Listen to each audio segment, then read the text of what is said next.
there, creators, Niamh here, and today I have a bit of a mini haul and a bit of a project video for you. So I really only have two things for this haul, so I guess it's not really a haul, but I don't know, how do you define that? Well, anyway, I got some gift certificates for Amazon, so I went on there and I bought a couple things that I've been really wanting to get, really wanting to try, and I haven't gotten the chance yet, so I used this gift certificate toward those things.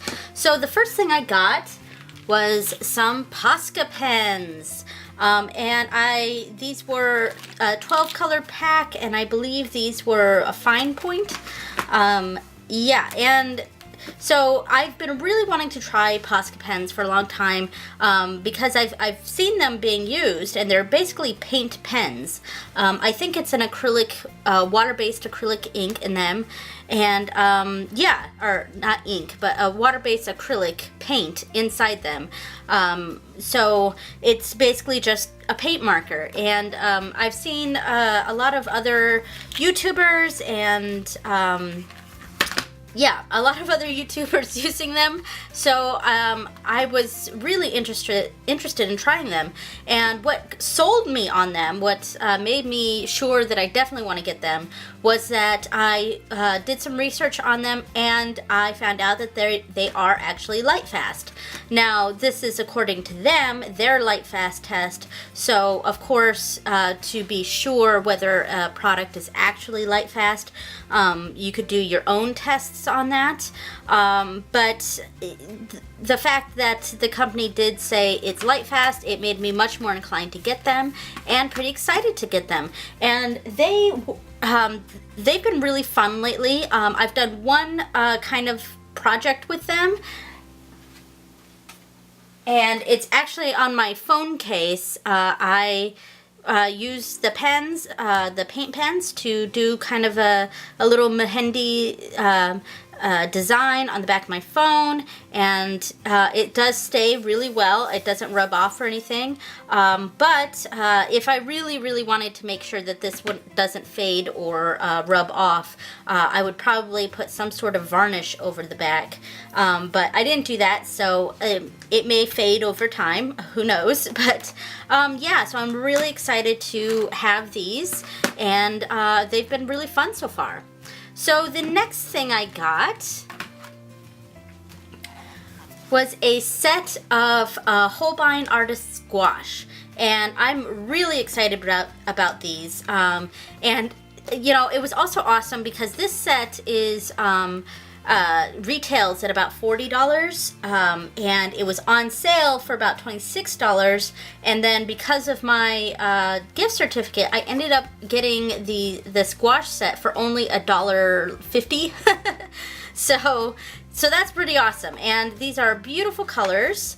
And yeah, so what I did with this, and I've already done it, is that I did the same thing that I did with my Daniel Smith watercolors with the Altoid tin, and I made a travel Altoid tin watercolor set, and I'll leave a card pop-up to that video. But if you remember from my last haul, I had gotten these awesome Bob Ross, essentially Altoid tins, but they're not Altoid, but these Bob Ross Happy Little Tree Mints, and they come with all these little trees. Well, I bought two of them because I wanted to turn one of them into a travel gouache set. And this is like the perfect thing for that, even more perfect than the Altoid tin for the watercolors, because obviously it's art themed. And I decorated the back, put my name and email address on there just in case I lose it. And I decorated the back with washi tape. And then on the inside, if I can open it, there we go. See, as you could tell, I've already started using this. I have my little travel watercolor, little travel brush in here that fits great. And I even improved on the design because with my other one, my old Altoid tin one, I did this sort of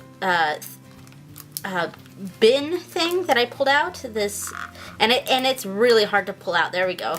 So I didn't want to struggle with this again, so I went with a different design. There we go. So there's the inside for the watercolors, and this is some mixing palettes, and I have the colors right here that I used. Yeah, so I love this thing. It worked great, but this part here was too much, so I wanted to try something different with my Bob Ross one. So I created a little pull-out thing, and I made a little pull-out tab so it's easier to do. And I put the name of the gouache set that's in here, decorated with washi tape. And if I open this, it's like it's basically like a little booklet sort of thing. So I have all the colors right here, and then I have two palettes to color on, or to mix on, and a palette in the lid to mix on, and this is how the inside looks. So at this point I am going to cut in some video and switch to voiceover for when I was making this, so you can see the process and how I made this. All right. Okay, so I've already started this. What I did was I cut out a lot of the Eclipse gum wrappers, the trays that come in those Eclipse gum. Those are perfect for this. And there's 2 trays that come with it, and each tray has 9 cavities. And I cut out the bottom row of each one, which has 5, and then a 6th one fits just inside these standard Altoid tin size. Now, when I first put this in, I actually waited a little bit too long to put it down, so the hot glue had dried, and I had to quickly pull it up. But I trim off as much of the edges as I can from these. And even more so once I squeeze in that 6th cavity, because you really got to squeeze in that last cavity. So I have to keep trimming off the little ledges on that. So it's basically just the cavity itself. And even after I've put it in, I am going through and re-gluing some areas where it didn't quite get, or filling up some of the open areas with the hot glue. And then, of course, squeezing in that 6th cavity on both sides. So this, and here I am like trimming off some of the ledges because they were overlapping a bit too much, and then filling in some of the blank spaces with the hot glue. These just fit 12 cavities, which is perfect because a lot of watercolor sets come in sets of 12. So I'm able to fit all 12 colors in one of these. And if I really wanted to, I could make, if I wanted to do like a 24 set or something, I could hot glue more of these onto some sort of a paper or something to put in there, and then I could take it out that way. That's one way to do it. So what I'm doing now is I traced the outside of the container so that I could have a general idea of the size of paper that'll fit in. Of course, I traced the outside, so I do have to go in and trim up so that it would fit on the inside. And I double checked, like, is that gonna fit in? Nope, need to trim off a bit more, yada yada. And I'm just checking to see if it will fit in. And this piece right now is going to be the swatches card. So that's gonna show me all the colors that I have in here, and I measure it out and make sure I can fit all 12 colors on there. And then I'm darkening all the lines with a pen. I am using the Copic fine liner here to darken everything and erase all the pencil marks.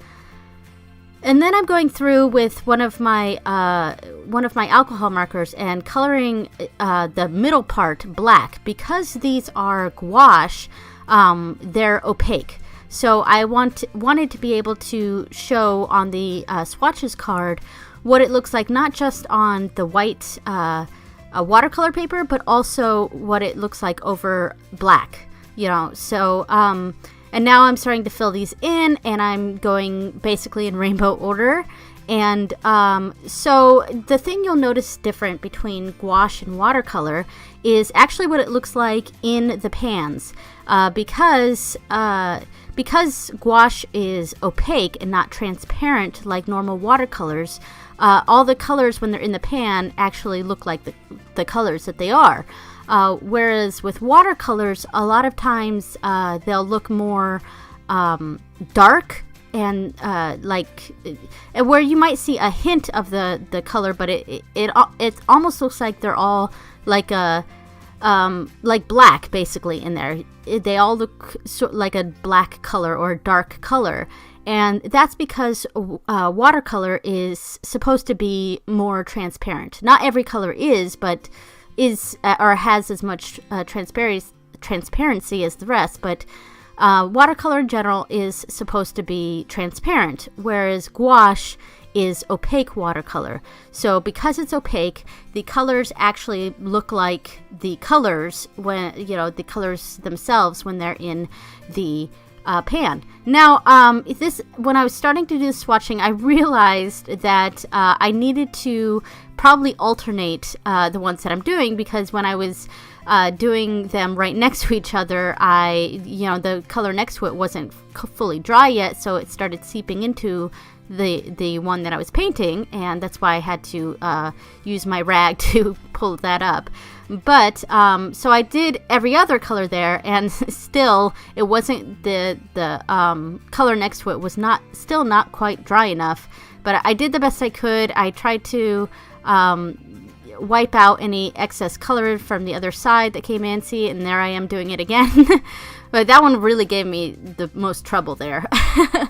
But yeah, and then just going through and making my swatches and making sure I go into that black right there, so that I can see what it looks like over a dark color. And here, see, next to that violet, it was doing that too. But eventually I got it all done, and then I ran them through. Well, actually, before I do that, the back of this was obviously miscolored because I used the alcohol marker and the paint going in on the other side, so I really wanted to cover that up because you were going to see that side. I didn't want to waste a side, so what I decided to do was cover it with the same washi tape that I used to cover the back of the container itself, and basically put it on the back there, and then use my label maker, which I'm using right now, to print off the name of the gouache that I'm using, the brand.